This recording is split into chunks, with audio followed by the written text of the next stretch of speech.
All right. Just had to check to make sure that there was no loops. Yay. Yeah, YouTube won't allow you to check those things before you start streaming, so I have to make sure the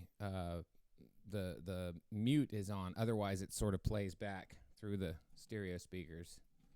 So, that being said, happy Friday, you guys. And I hope you're having a good day. I just did a little bit of shifting some stuff around. I'm just cleaning this place up and getting rid of a bunch of junk and streamlining. So, yeah, it's been a fun day.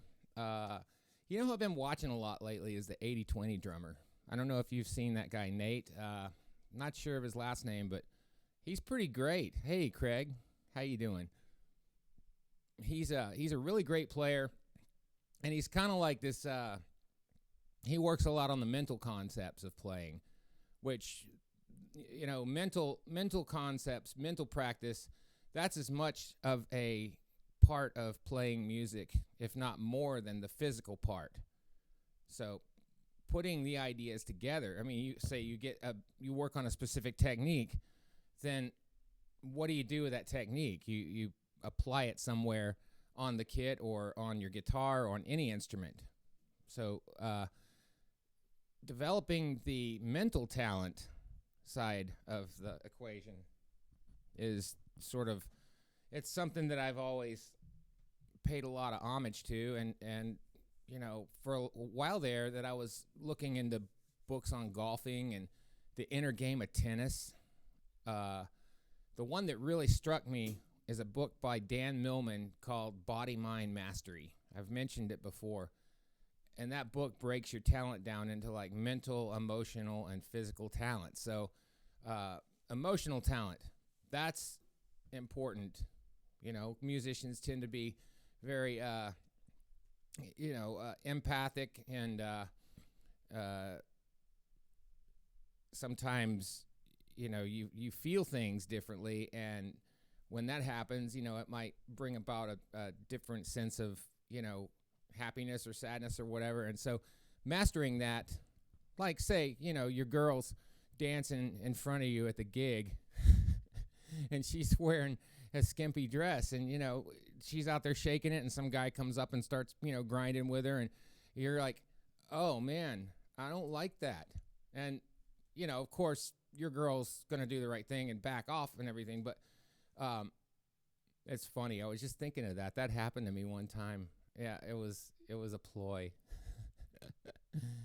So, all right, that's kind of funny. That's funny stuff. But no, mastering your emotional talent is just as important as mastering physical and mental. And I also call spiritual talent as well, because the spirit is where it comes from, right? I mean, there's a spirit that that flows through us when we play. And so having the ability to encompass all those things. Body, mind, spirit, you know? So, with that being said, he's a really insightful kind of guy. But I think that's funny. I sidebarred off onto the skimpy dress part. Oh, boy. Yeah, the stories I could tell. I used to work in this club, and the front of it had this circular driveway, and they would drop the girls off there, and then they would go out the back door with the guys, and if you get my drift, and there was a motel down the street, so they'd drop them off in the front, and they'd go out the back, and they sold a lot of drugs through there, and it was kind of scary because, you know, playing in a club environment, it was, you know, it's not like that these days because there's more to lose by the club owners. But back in the 80s and 90s, it was a little different. They just didn't have the sophistication and technology that they have these days to stay on top of people. And that got kind of dark. Woo, boy. Punchy today. Okay, so I have got my practice pad around here somewhere. There it is. I realized that behind my kit, it's starting to look like a garbage dump. But not from garbage. It's from all the things that I have back there, like books and drum heads and soda can. No, they're not soda cans empty. They're full. So, I put them down there before I play.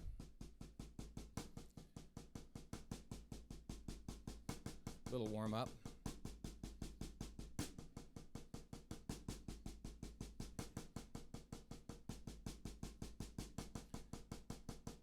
You don't have to work on speed, just work on accuracy.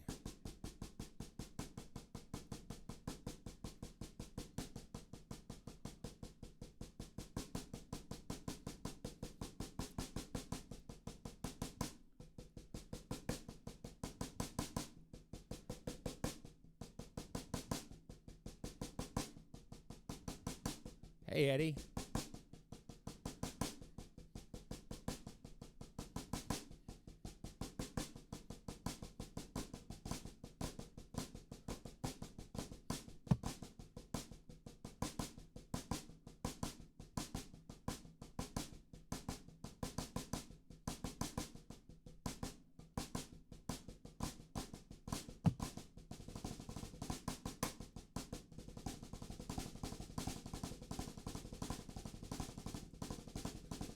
I'm doing mostly wrist strokes here.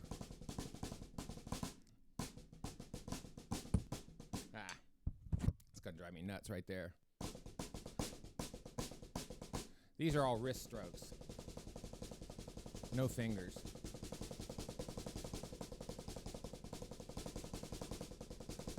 The idea is to loosen up your wrists.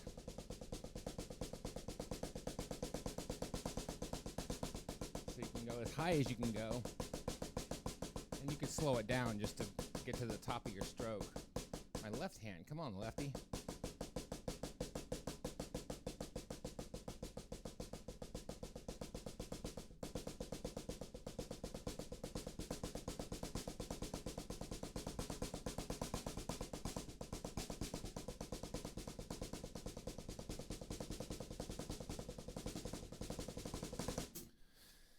So that's generally what I do when I'm warming up before a gig. Do like 1, 2, 3, 4, 5, 6, 7. 1, 2, 3, 4, 5, 6, 7. 1, 2, 3, 4, 5, 1, 2, 3, 4, 1, 2, 3, 4, 1, 2, 3, 4, 1, 2, 3, 1, 2, 3, 1, 2, 3, 1, 2, 3, 1, 2, 3. 1, 2, 3, 1, 2, 3, 1, 2, 3, 1, 2, 3.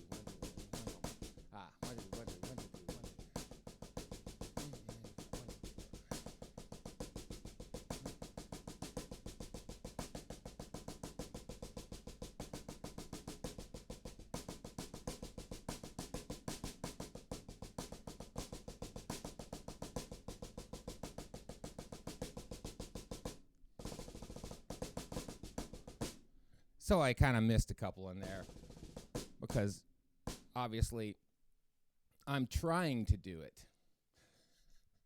Whenever you try to do something, you instantly put up a barrier in front of yourself, which becomes an impediment. So there's the possibility of failure. Some of the things I learned from Dan Millman.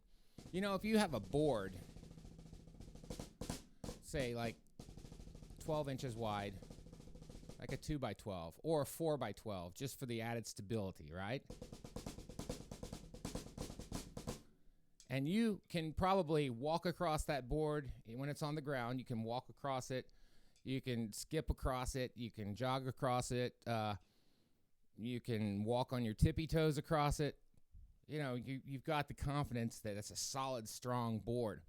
Okay, so that's one scenario. Take the same board, raise it up about 10 feet in the air, and what can you do over it? Still the same board. So if you start, dancing across it or tiptoes across it, instantly your mind kind of goes, well, if I fall off of this thing, it's going to suck. And then now raise that board up about 100 feet in the air. Now what you going to do?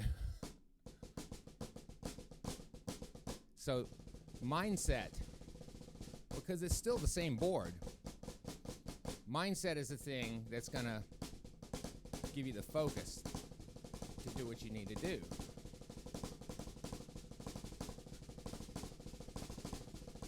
And if you're going to run across a board like that, at that height, I would hope you wear safety gear.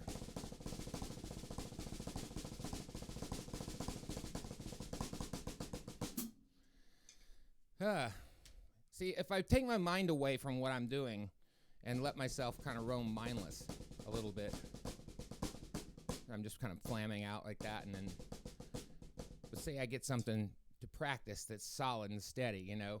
So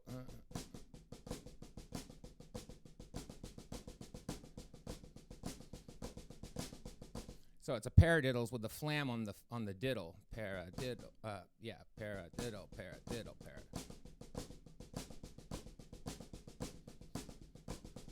So I got to practice that, and I want to get it to the point where it's mindless, where I can take my mind off of it. I learned this from video games. When I was a kid, I used to go to the 7-Eleven and play Robotron and Joust and Pac-Man and whatever they would bring in, you know, because they used to swap out the cabinets every 3 months.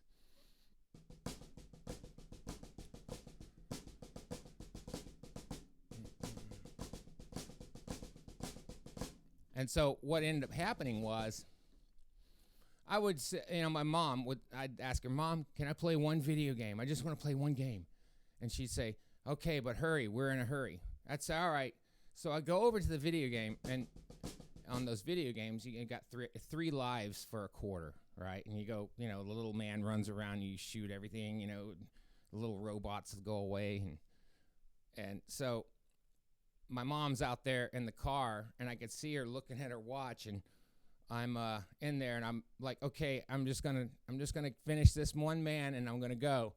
And for some reason, I didn't die. I wouldn't get killed because my mind was elsewhere. It was like, oh man, I gotta go out and go with my mom now, because if I don't, I'm gonna get in trouble, and I'm gonna make her late, you know. So I got myself away from thinking about the game. I pulled myself out of the game, and I put myself in a different place.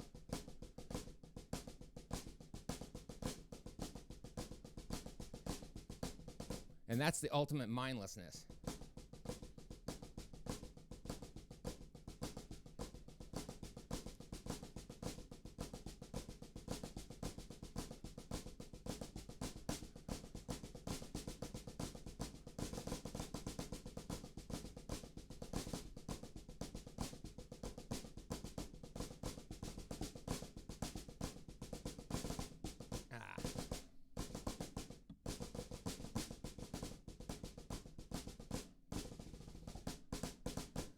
So you know flams are basically double strokes. There's double strokes. Swing them. Tighten them up. There's your alternating flams.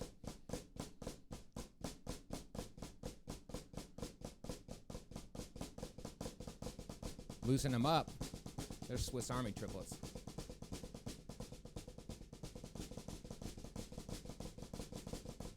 There's flams. Swiss Army triplets, double strokes.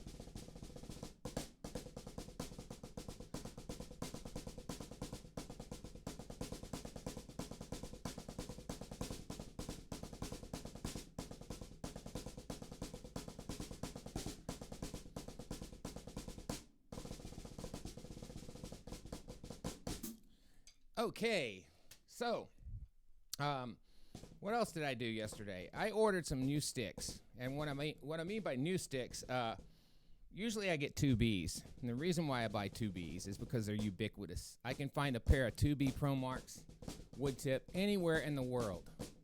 You can find them in frickin' Antarctica, if there was such a music store.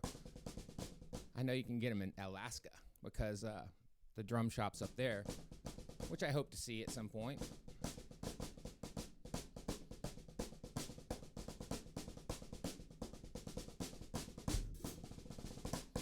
2Bs are pretty much ubiquitous. I don't have to hunt for them or anything like that.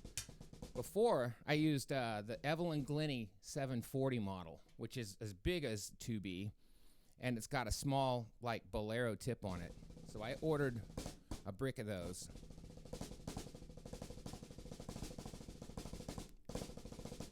They'll probably be here next week.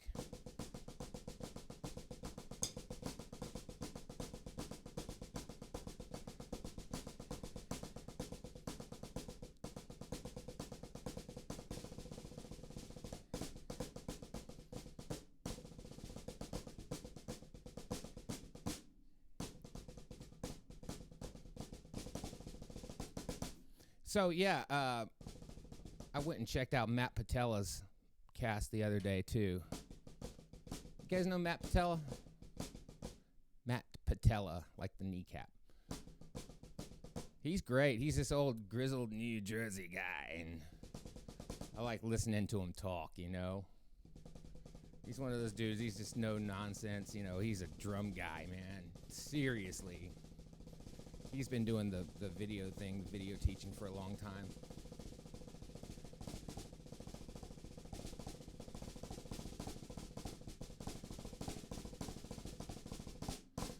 How's this new snare drum treating me? How is that new snare drum treating you, Bill, says Craig, the Ibanez addict.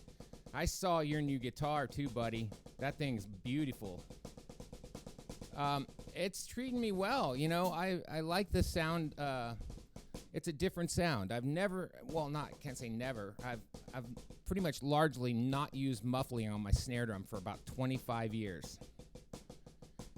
So getting the snare drum and dialing it down to where it is, kind of like, it's exactly what I wanted. I started listening to old Kiss albums because I read all 4 of their autobiographies, and they were good.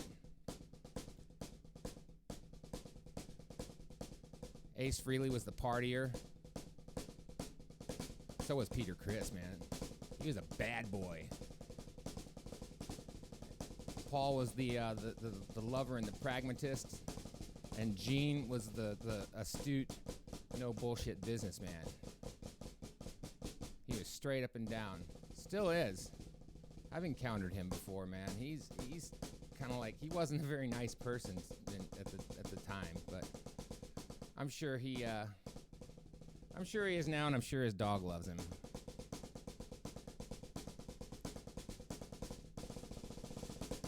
You go, Gene. So, anyways, I started listening to old Kiss and like the Alive album. God, man, that was amazing. That album changed my little 6-year-old rock and roll world.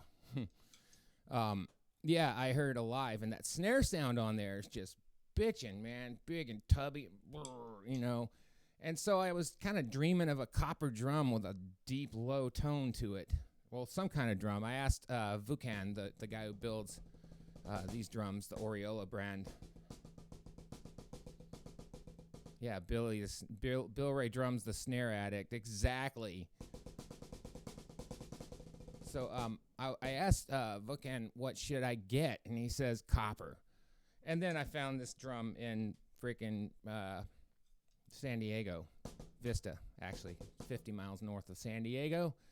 It's funny that they call it there used to be a shop right across the street from it was San Diego Drum and Percussion. Is in this, like the same shopping center, actually, just around the corner.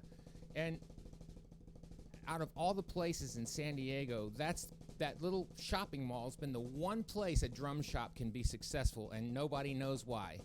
Other drum shops have come and they've gone, but anything up in that little shopping center in Vista, California, is going to be successful. I have no idea why that is the way that is.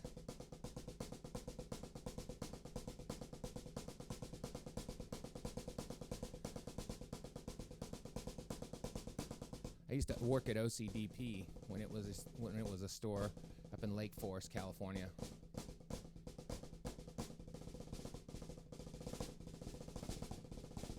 Taylor Hawkins was a kid and he used to come in.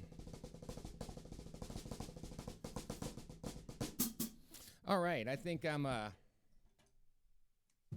warmed up and I've said too much already today. Okay, and I think that what's going to happen is I'm going to get back on some of this Chaffee stuff because that's fun. And oh, you know what? No, actually, you know what I want to do? I'm going to go through the 2-to-1 ratios. I want to start at the top of the page, and I just want to see how much I retained. So I want to just kind of do a refresher of it. So, and there's a few small variations I want to try in here as well, and they're regarding flams. And so I probably ought to spend a little time and write these out because being able to see things, in a written sense makes it a little easier to digest them. So let me see. What'd you say, Eddie? Do you like Frankenstein, Edward Winter's White Trash? Oh, yeah, man. That stuff's great.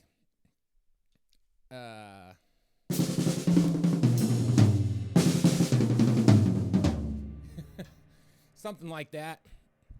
Hello, Jim. How are ya?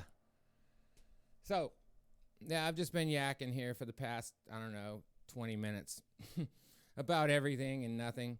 But just getting warmed up, stretching out on a pad, and I'm going to go through these 2-to-1 ratios here on the hi-hat, snare drum, and kick drum.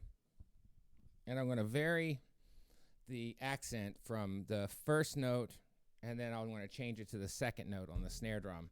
So like this is the pattern here: 1 triplet, 2 triplet, 1 triplet, 2 triplet, and then the bass drum is 1 triplet, 2, let 1, let 2, let 1, like that. So the get together: 1 triplet, 2 triplet, 1 triplet, 2 triplet, 1 triplet, 2 triplet, 1 triplet, 2 triplet.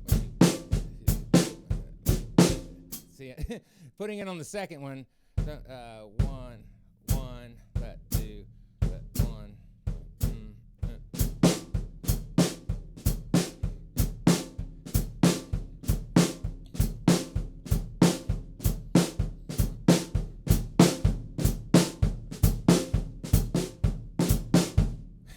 It wants to flam out on me there. So let me put on some time here. I need to put on a metronome. Yeah, buddy. Let me dial it down a little bit. What do we have? About 82 yesterday, I think it was. We'll go 83 today. Oh, get that sound out of here. That sound should just never ever show up again on my metronome. It sounds bad. Okay, so I'm going to turn this off. I'm going to try these things.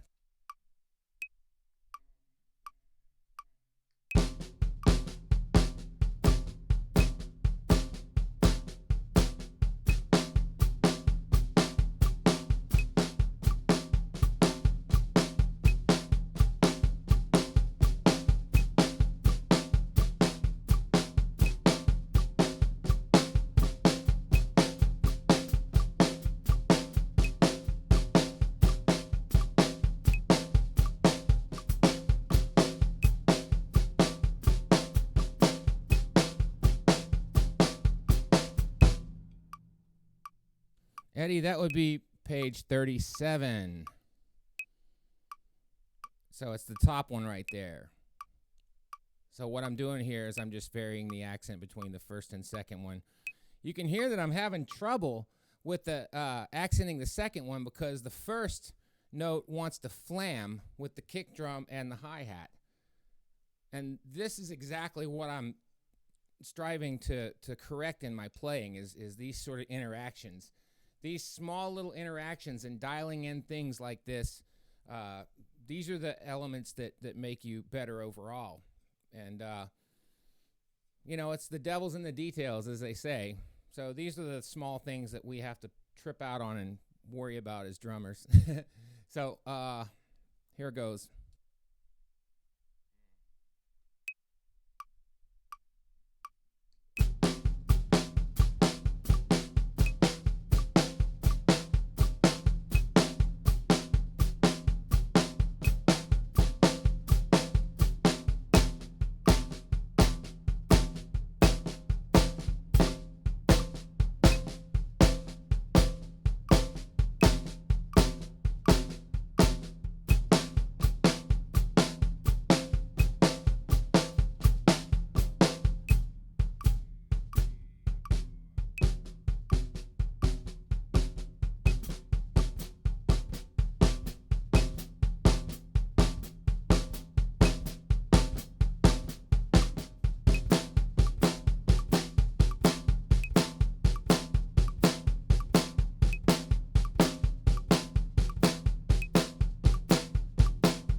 that second to the last one was kicking my butt. So for the newcomers who came in, basically this is Gary Chaffee's time functioning patterns. These are 2-to-1 ratios, and it's on page 37, 1 in the hi-hat, and that was line number 1.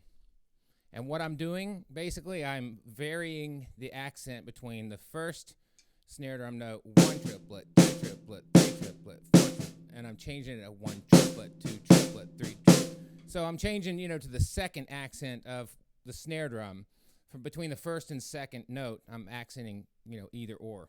So the second one is going to be snare pattern is a 1, let 2, let 1, let 2, let. The bass drum is a 1 trip, 2 trip, 1 triplet, 2 triplet, and the hi-hat's 1 triplet, 2 trip, 1 triplet, 2 trip. And so that progresses 1 triplet, 2 triplet, 1 triplet, 2 triplet, and then next is 1, let 2, let 1, let 2, like that.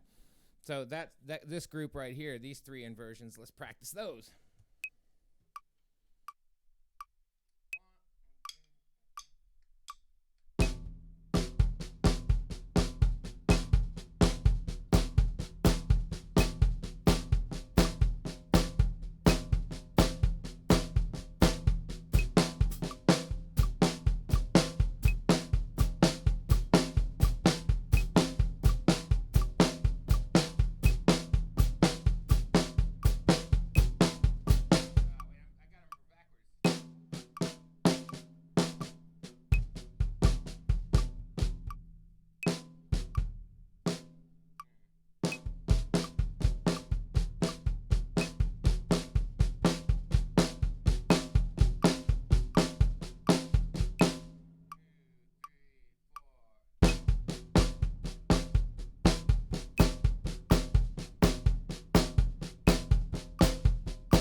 That was line number 2. And that's there was a couple on there. The ones that give me the most trouble, I'll stick on them a little longer. It's just the way I have to process it. I have to go around it a little more so I can figure it out and get my head around it. A couple of things I'd like to mention there. Because of the shuffle, 1, 2, 3, 4 on the snare drum, I had my brain in my thought processes enter a little bit of trepidation, or actually a little bit of overconfidence, like, oh, this is a shuffle, like that. And so I sort of slack off on that, and then everything else kind of begins falling apart. But that's the impetus for me falling off is thinking that I got it. Well, you don't got it. So paying attention to those mental snags. You might want to get a diary and write them down. That's something that the Nate, the 80-20 drummer, had mentioned. He says that a good exercise is to start playing, and the minute something else enters your mind, such as such and such could have done it better, or you start drifting off thinking about, something else, like anything not pertaining to what you're doing, you got to stop and start over. And that's okay. Just it's a mental clarity and a focus thing, just as these are. There's a certain zen within anything that you do. I used to play with this blues guy, and every song was this beat right here.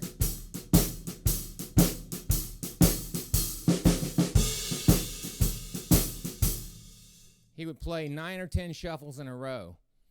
It drove me absolutely crazy. But that's okay. I was getting a paycheck at the end of the night, and he paid in cash. And he usually paid like $100, $150 a night. So, you get 6 nights a week work with him. It was better than a sharp stick in the eye. All right. So, yeah, that's the thing about being a working musician. You have to take gigs that are, sometimes like, I've done plenty of casinos. If you're going to do a casino, I tell you what to do. Get a fan. Bring in your own fan, a blower fan. And even if you don't need it, if it's cold in there, bring one in. And the reason why is so you can aim the smoke in a different direction. Like you could set it up, next to you down here. And usually there's some guy over at the bar that's got a big stogie. And so you want to create air patterns to pull the smoke away from you. And so that's my hint for playing in casinos, is to take your own fan, even if you don't use a fan. Use it to divert the smoke. It was so nice when they banned cigarette smoking in clubs, I'll tell you. It was just like, didn't have to go home and get undressed in the garage and come in. It just, reeking. Smell like an ashtray coming home. I'm the worst kind of non-smoker. I used to be a major smoker. I used to smoke 3 packs a day. No, I don't. I just avoid it. But anyways, back to it. Number 3. So the pattern for here is on the snare drum, 1 triplet, 2 triplet, 1 triplet, 2 triplet. The kick drum is 1 triplet, 2 triplet, 1 triplet, 2 triplet. The hi-hats, 1 triplet, 2 triplet, 1 triplet, 2 triplet.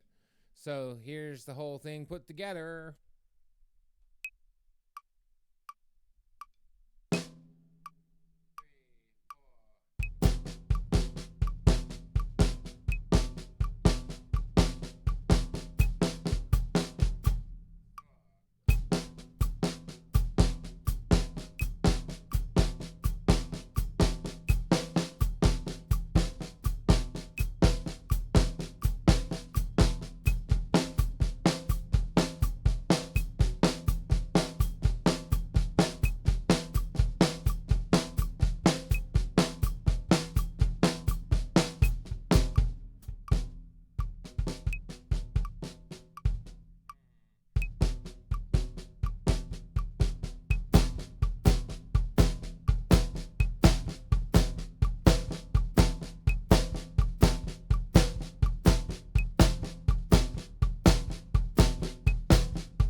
That was the left side of the page, and the final part of this one on the second half of line 3 is the snare drum is 1 triplet, 2 triplet, 1 triplet, 2 triplet.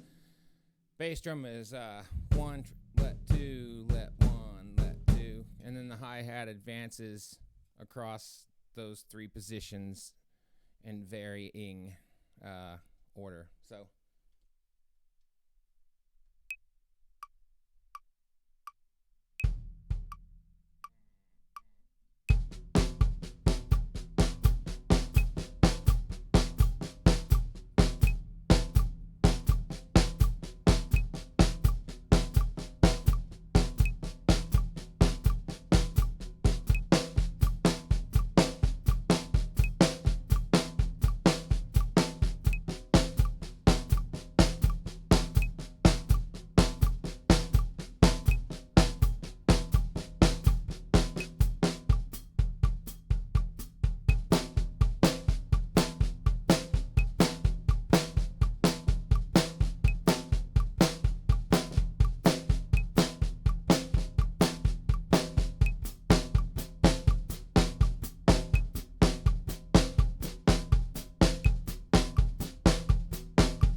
tricky, man.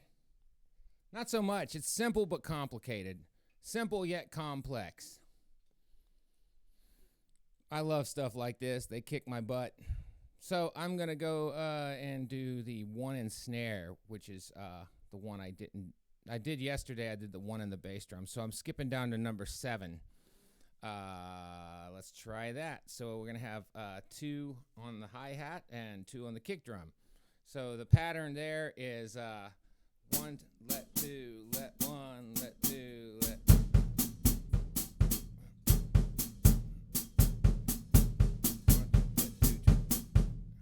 So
Yeah, these things will humble you.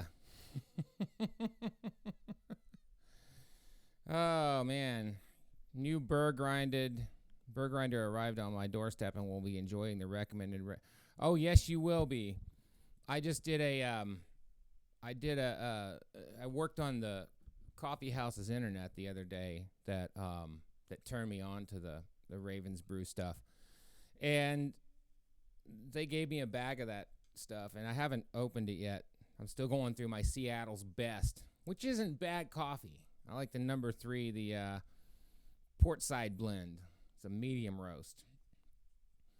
Weird times, really weird times. Man, you ain't saying. Oh, my God. All kind of weird crap going on now, isn't it? We're in strange times. But here we all are, inside. I've been sequestering myself here at the house. I'm actually going to go and meet with a club owner tomorrow, and we're going to talk about setting him up with a live streaming system in his bar. He's got a wine bar up in the north end of Seattle. And he says, yeah, I can keep musicians employed, and maybe we can make it to where people can send donations to him. And I said, I know exactly what we need to do. Hook him up with Vimeo. All you need is 2 cameras. Boom. I can make that happen, no problem. Been there, done that. So, anyhow, yeah, Vimeo's the way to go for that kind of stuff. Pro tip from Billy. All right. Yeah, so let's do another one here, because these are fun and they're challenging, and hopefully it's not boring you guys too much. This is some pretty intensive, rhythmic drills, and you got to do these things as pretty much as a general rule, right? I mean, that's how you get better. Okay, so I'm going to do the next one. The next one is 1, 2, 3, 1, 2, 3, 1, 2, 3, 1, 2, 3, 1, 2, 3, 1, 2, 3, 1, 2, 3, 1, 2, 3, 1, 2, 3, 1, 2, 3, 1, 2, 3, 1, 2, 3. And the snare drum goes over the top of that, floats over the 1, 2 triplet, 3 triplet, 4 triplet, 1 triplet, 2 triplet, 3 triplet, 4 triplet, 1 triplet, 2, 3, 4. So like that. And you can repeat these as many times as you want or as many times as you don't want. But I recommend repeating them many times, because when you repeat them, it's a simple exercise, but as you go through it and just go around it and loop-de-loop and loop-de-loop like that, that's going to make it to where you are really internalizing it. And that's when you start losing your balance. Oh man, thanks. I'm glad you guys never get bored of me.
Page 37 down at the bottom, number 7. It's the last measure on number 7, Eddie.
Some of those are pretty tricky. Some of them present a few balance issues. Getting that middle note, that triplet, getting that middle one's tricky sometimes, especially with the interactions that we're doing. So the next one down, line number 8, is it's 1, let 2, let 1, let 2. You notice I'm splashing the first note.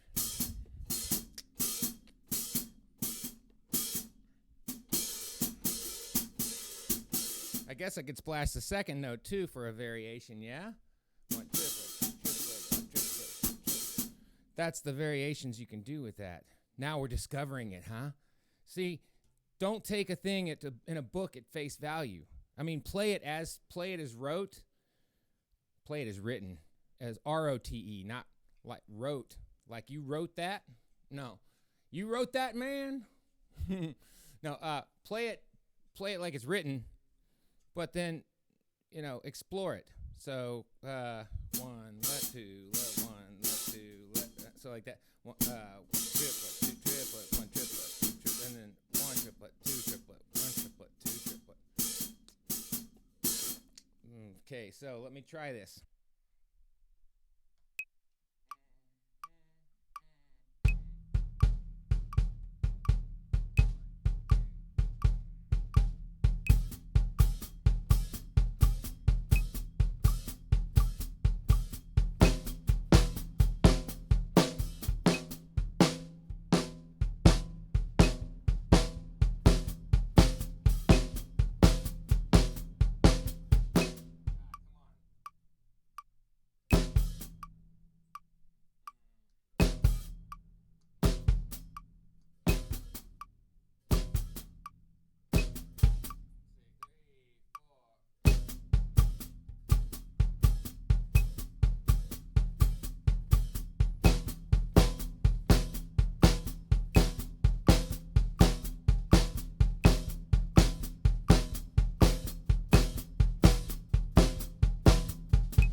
My left foot plays dumb. You start expecting something out of the lazy fool, and it just doesn't want to work for you today. Yeah, I'm trying to splash that second one. 1 triplet, 2 triplet, 1 triplet, 2 triplet. Maybe it'd help if I opened my hi-hats just a little bit more. Triplet, triplet, 1 triplet, triplet. Let me try that.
That's tricky.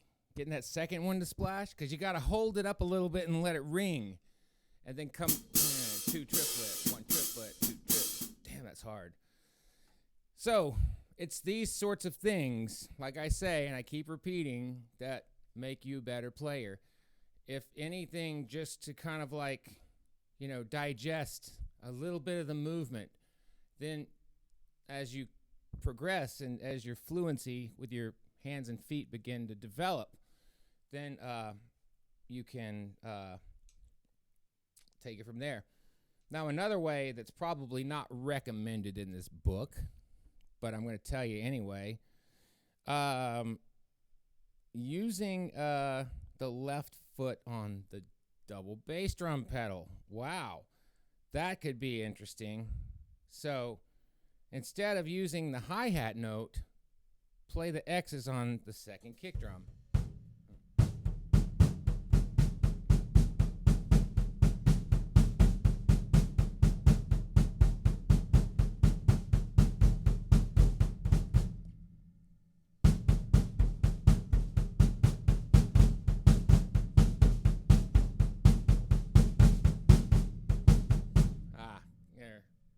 Get my foot down for you a little more. Let me, there.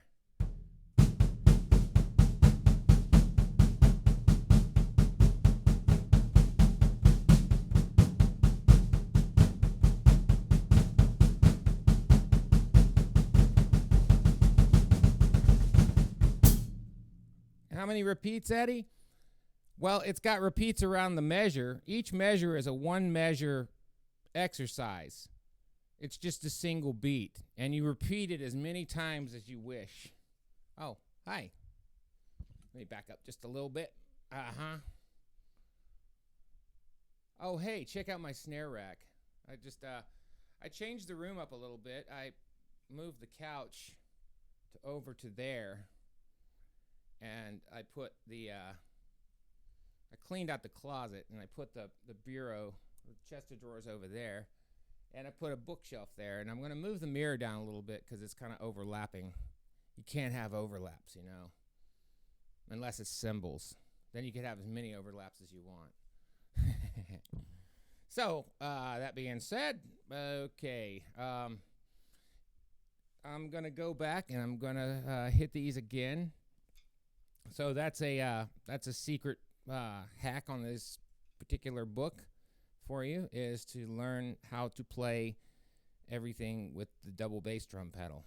But right now I'm enjoying splashing the second beat of the grouping on number 8. Number 8, the first measure. I haven't even gotten past that yet because I've been thinking,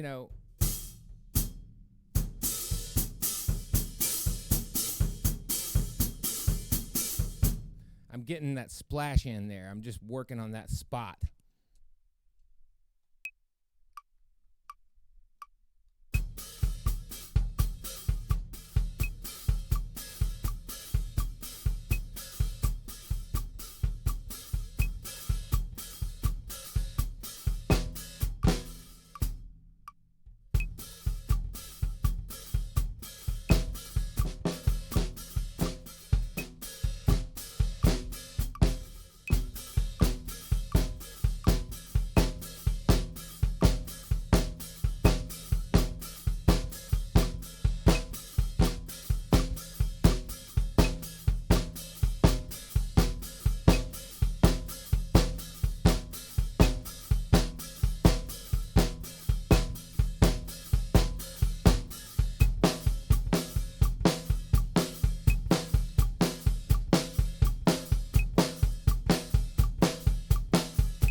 Wow. Made it through. I could kind of cruise through that second part there while through moving the snare drum beat across the top. But take note of something. 10 minutes ago, I couldn't do this. And now I'm getting a handle on it. So just a little bit of tweakage, changing the direction, changing things a little bit are going to help you become a better player. Just work on those smaller things. These are the small things that we need to work on. What you saying, Jim? Frantically leafing through a book trying to practice with Bill is almost as stressful as trying to back out of trips booked to Philly and Brooklyn in the next 2 weeks. Dude, you know what? Tell him you got a sore throat. Seriously, don't travel. If you can avoid it, don't. Just don't. I mean, let's just try to keep this. I don't know. It's hard for me to social distance. Did you see that? Somebody did a social distortion. I put it on my Instagram. It's social distancing. It's the two skeletons with the masks over their face. That's funny. So, social distancing. I have a hard time with it, but we kind of got to do it right now because, the thing, that thing that happens, that's the sickness. Wow, man. When's something going to come through and turn us into zombies? That's going to be, it's going to all play out like freaking the Walking Dead or something. Jeez. Okay. So, let me do the other half of line number 8, which is going to be, there's a cat. What's up, Ripley? She can't hear me.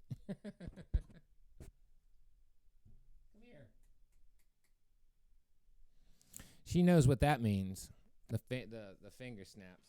Come here, baby. You come up here.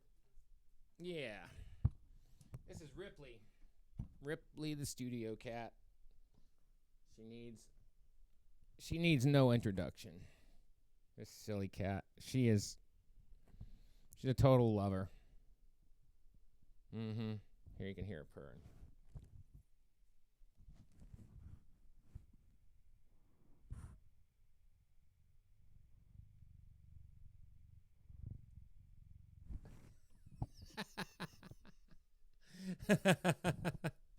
Go away now. She's deaf, so it's totally okay for her to be in here. No cats are harmed in the process of playing these drums right here. Playing those drums right there. Okay, back to it before I get fined for not playing. Less talking, more ping pong, right?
Okay, there. We did that one. All right. So, in the interest of saving a little bit of time here, I'm going to not do the inverted hi-hat here on these next ones. Splashing the first and the last one. I'm just going to go through them and just kind of get them under my feet real quick. And then I'm going to move on to something else because, damn, man, I've been doing this like over an hour. Well, I talked for 20 minutes, too. So, hey, for extra points, do you know what his cat's name is?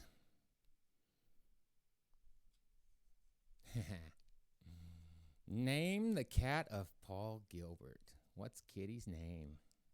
I know what it is. I'll tell you. But I just wanted to see what you think it is.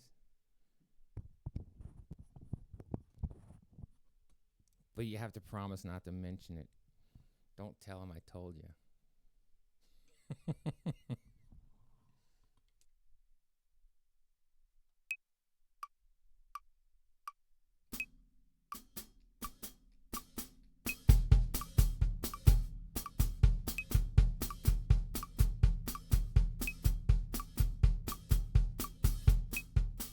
You got it, Craig. You knew it. You knew it all along, didn't you?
Okay, there's that half of the line, and I didn't explain what that was, but you probably heard it. So it was one triplet, two triplet, one triplet, two triplet, one triplet, one triplet, two triplet, one triplet, two triplet, one triplet, like that. The last one is one triplet, two triplet, one, let two, let one on the hi-hat, and then one triplet, two triplet, one triplet, two triplet on the kick drum. So let's do that one and get it out of the way so we can say we did this page.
Okay.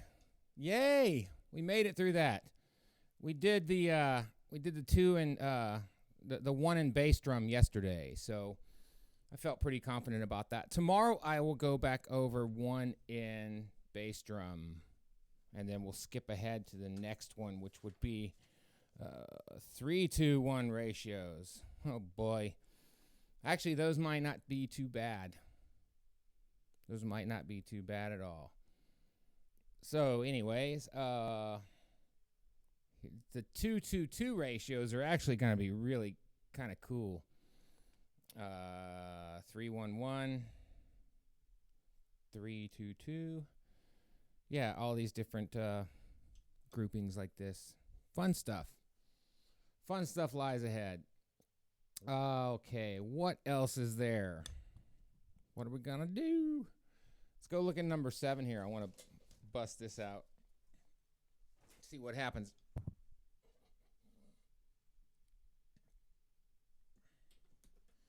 Let me just check on something real quick. Yeah.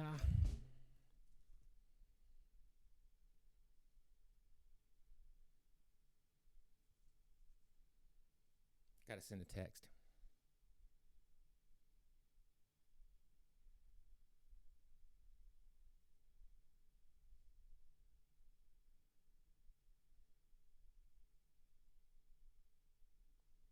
My brother called me at 4:20.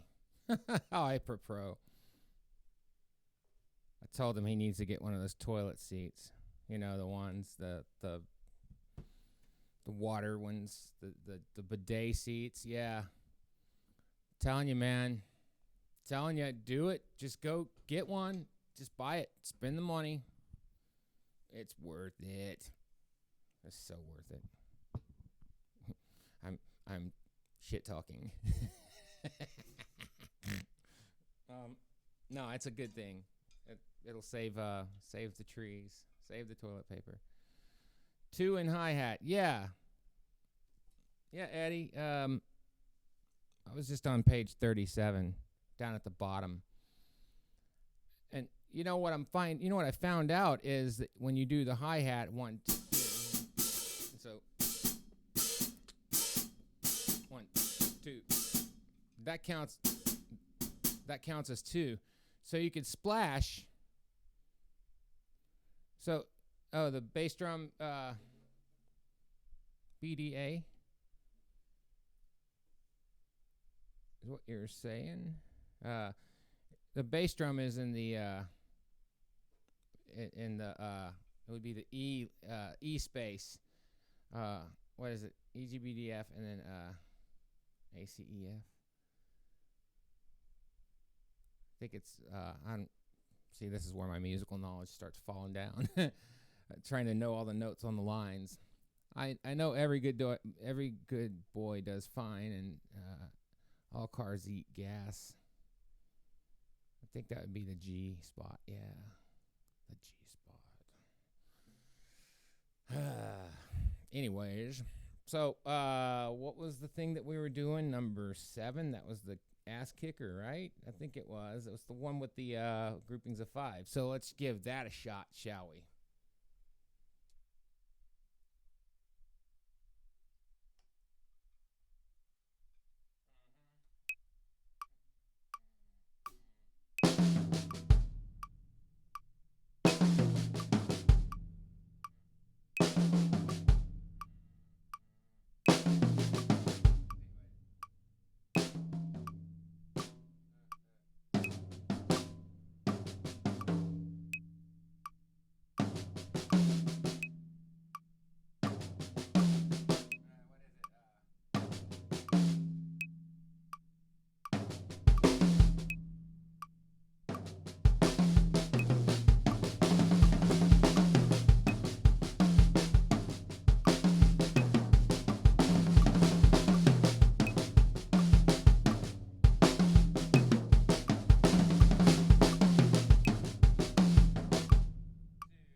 something like that. I'm not getting the Tommy Arkansas bidet garden hose, baby. Garden hose ran through the window.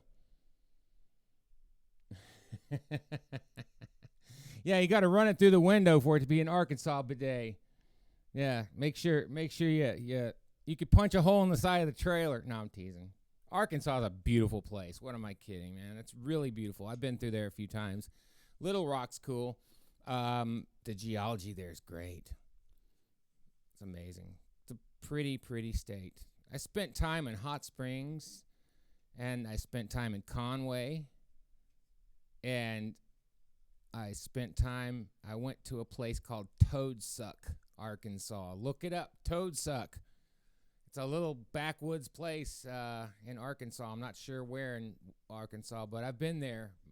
And I spent time growing up on the Little Pigeon River right there in Gatlinburg, Tennessee. It was pretty wild. My dad was a Civil War buff, and we used to go in Mississippi when I lived there and search for relics out in the woods of Vicksburg. And oftentimes we would find lead bullets.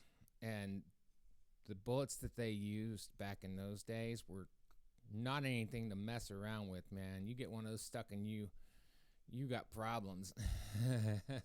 They were big, man. Big honking pieces of lead. Dang. So, okay, well, that is a killer lick. I like it a lot. I'm going to leave it alone right now. And, we probably ought to finish up Future Sounds at some point. I'm going to touch on it here pretty soon. But there's a couple of things I wanted to go through.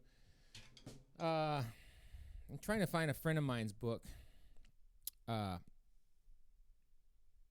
Alex Cohen. And he's this young man I took a double bass drum lesson with back before right after I got back from Europe. I took a lesson with him using on the double bass drum pad setup that I had, the little sort of what do they call that thing? Muzugen or something? The little, wooden dummy that you use in martial arts training. Yeah, one of those things. So it's like my sort of arrangement like that, so where I could sit there and plot away on it and remind myself how much more I need to practice on it. But he wrote a book, and I want to get into that. I'm hoping he sends me a copy, and I can sort of break it out here and share it with you guys, because I know he puts an awful lot of time into that stuff. I see him on Instagram constantly, man. He's got feet like his hands. I think that's pretty awesome. It takes a lot of dedication to put your, it's a lot of devotion to do that, to get your hands as fluent as your feet, or your feet as fluent as your hands.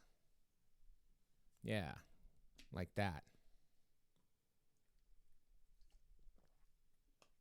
And let's see. Okay. I think maybe it's time to play a song or something. I don't know what to play, but I'm going to play something. I think I'm going to wait and get a new copy of Rain, Thunder, and Lightning from Paul, so I can play along to that. Play along to a different copy of it that sounds better.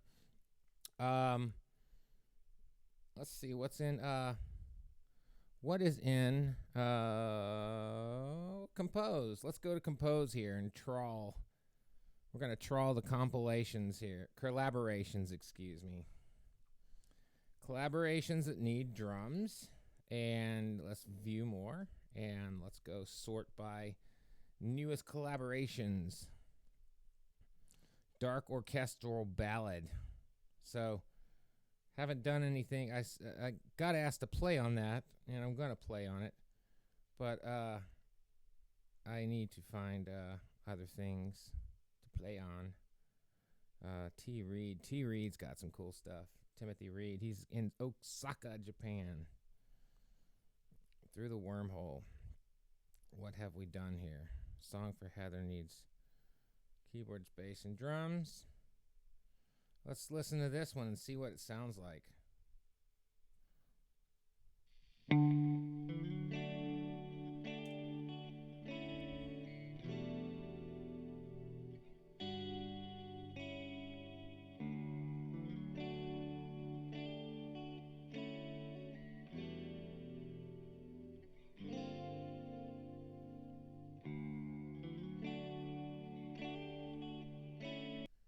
I can dig it. It's probably a little bit slow than I want to do right now. So I'm going to go and check it out right over here. Let's see what we got. What is this? Through the wormhole. Let's get this.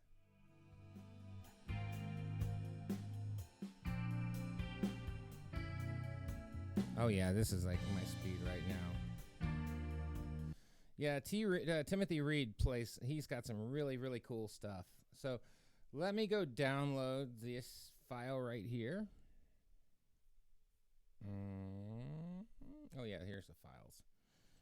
This is what I do. Here's the wormhole bass and drum example. I love those changes.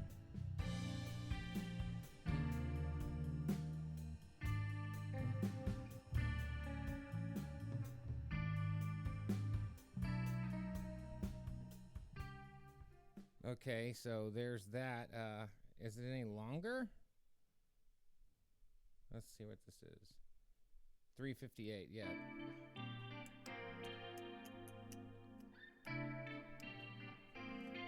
I think we can try doing something with this.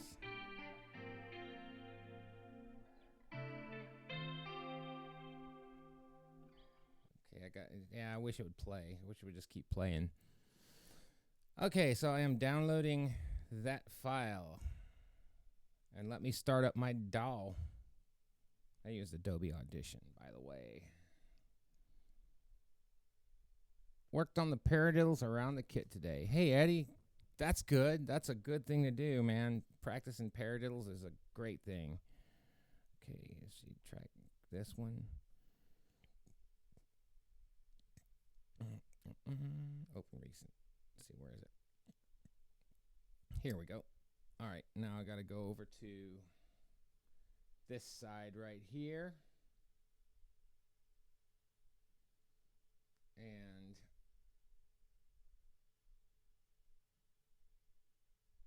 let me delete those files right there. Okay. Now I got to go over and import that file. First I got to go grab it. There's a little bit of a process here, so I apologize for the dead air. The dead air.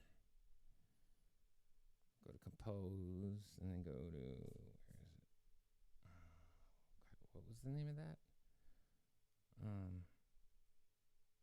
Through the wormhole.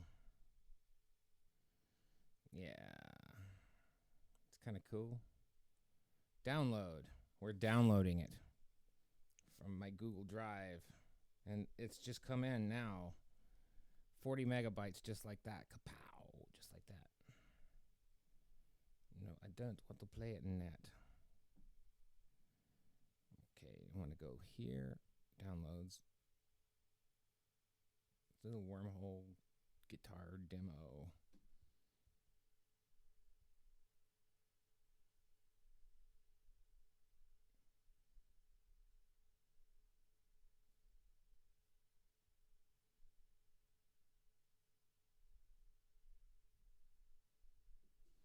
Oh, thanks for saying that, Eddie. It's just me being me, dude.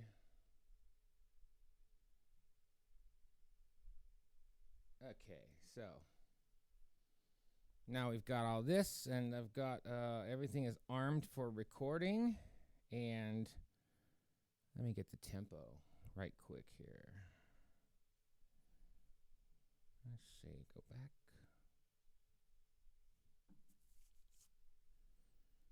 And go back to this one and go back one more. Dashboard. Let's see, is there a tempo marking? 124, yes. I feel like such a dumbass. I went in and 124. There we go. I went into compose and I was like, I sent him a note. I was like, man, why don't you guys have like a freaking place to put the tempo of the songs? And I didn't realize it was like way down at the bottom. And I didn't see it. And I sit here and have to calculate the dang tempo myself. Oh, thank you. Yeah. Yeah, we did the Swiss Army triplets. You remember those on like doing the Rosanna?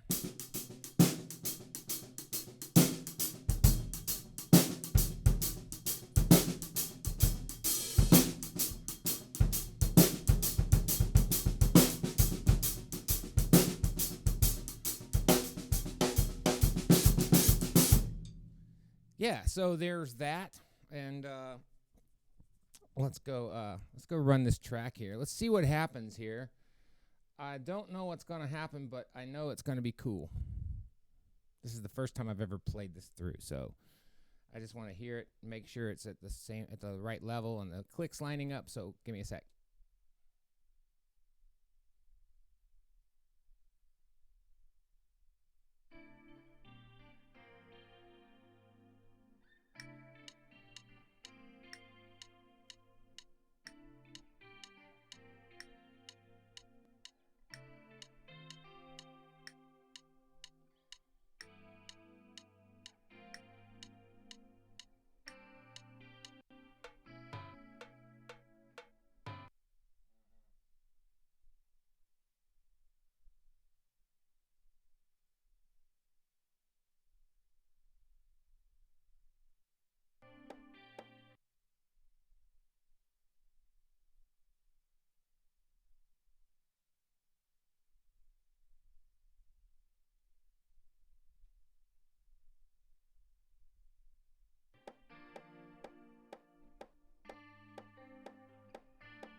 was obviously a practice run. How well does one know what they are encompassing? It's a good question. I don't know that I understand the exact context of what they are maybe you could flesh that out for me a little more, Jim. Let's see. I'm going to try it again. It kind of lays dead, doesn't it? So I need to figure out a way to lift it up a little bit without getting too busy. Because I'm assuming that there's going to be other parts to this song. And, if there are, then I need to account for that. So, let's see here.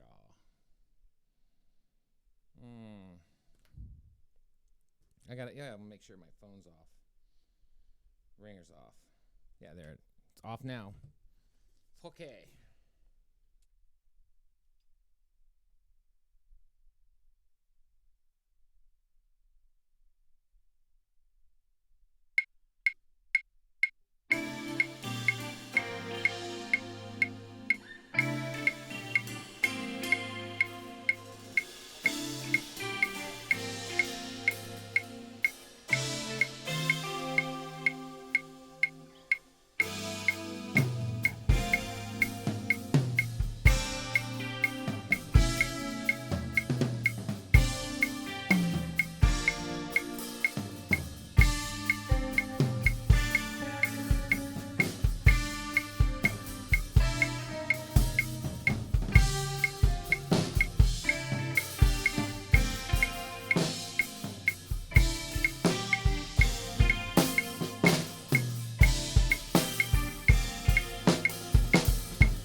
Now I have a better idea of what I'm doing here. Let me go back and start over.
So that was closer.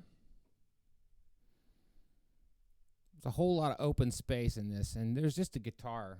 So the idea is to create something that's interesting, but not too busy, because there's going to be other players in there. And so the idea is to try to hear parts and to hear what other people are going to play. You know, rehearsal is a place not where you go to learn your part. A rehearsal is a place where you go to learn everyone else's part and how it relates to yours. So that's when you go to rehearsal, make sure you got all your ducks in a row, so to speak. Dial those puppies in, make those suckers sing. Thank you. There's a couple of places where I'm not quite dialed in yet. I'm going to run it over again. Let's try it. Here's take 3.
probably run it again later on or something. That's the idea. Hearing the cues, like where it changes. That's what I listen for, is for the small changes when that happens, and try to come up with a part that fits while not being too busy. That's the cool thing about having a home studio, is that you get to do it as many times as you want. And that's also the curse of a home studio, is that you get to do it as many times as you want, because you can do it till the cows come home. And sometimes the cows do come home, especially if you got a cowbell. You're going to call the cows home. And may the cows be the cows and the buffalo play, right? Okay, so anyways, today's practice session was really cool, and so I'm going to go ahead and I'm going to save this as. I want to save it as, come on, through the wormhole, TW, through the wormhole. There we go. Okay, now I can quit that and turn it off. There we go. And okay.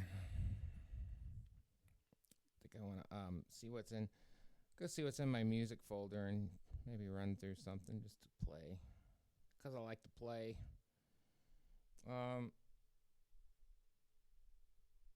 Let's see. Hi, kitty.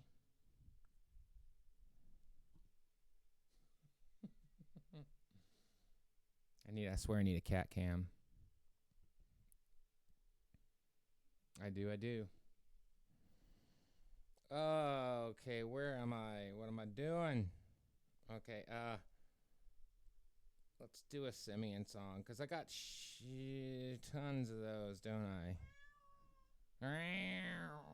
Wow, kitty. You just got to wait, baby. I'm going to do one more song, and then I'm going to call her night. So,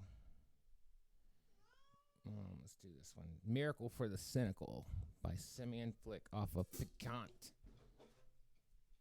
So this is a fun song. It's in 7, and it's got bars of 8 thrown in just for confusion. And the end part goes into 8, and then it goes back into 7. So let's do it.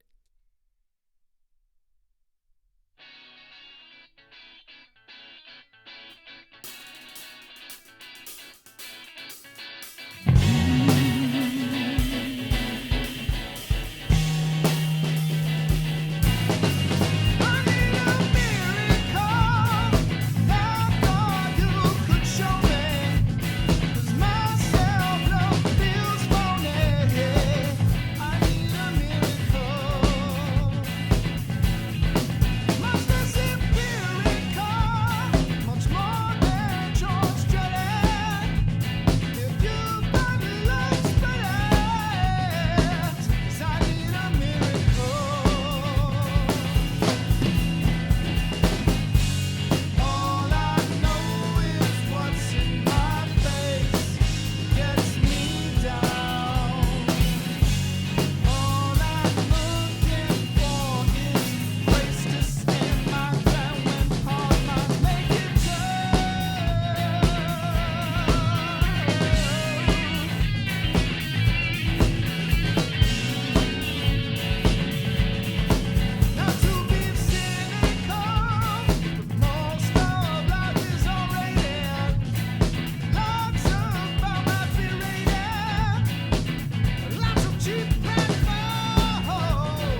Well, yeah, man.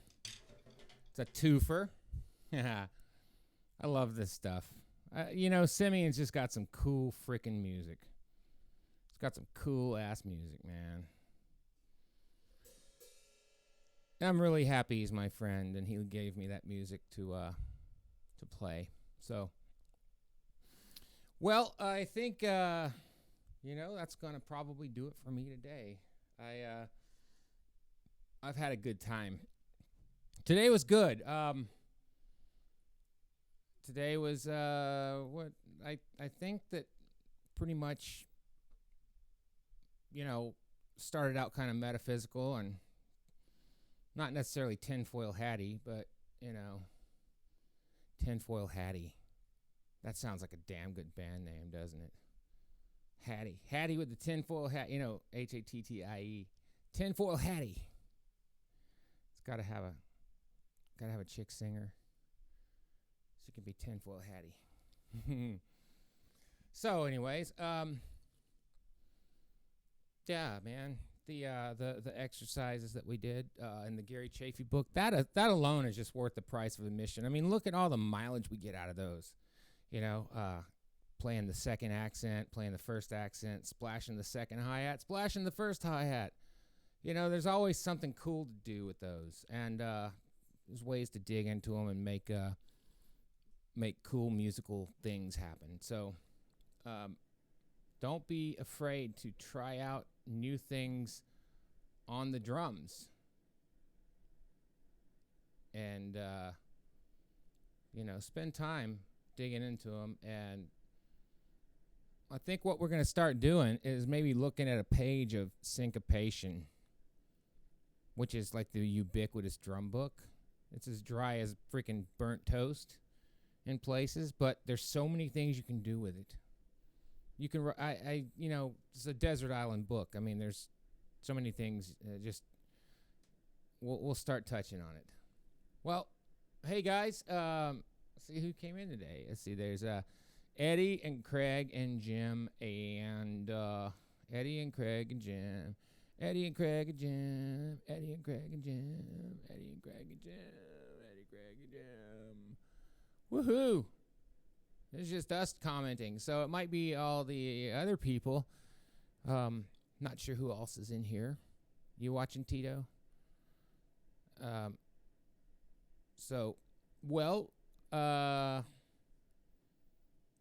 Guess that's it for today.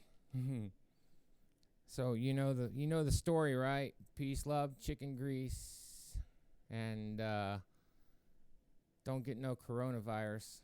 If you do, make sure you get the kind with the lime. No, don't get coronavirus because you might just get the lime, like in that stuff they cover you up with, the lime.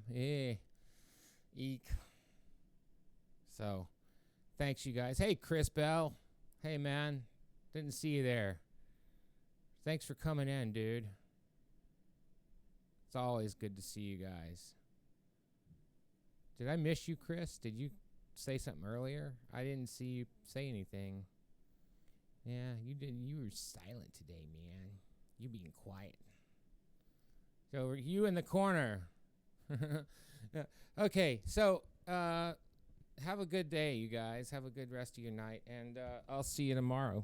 We'll get cracking on this stuff. Okay. All right. See you later. Bye.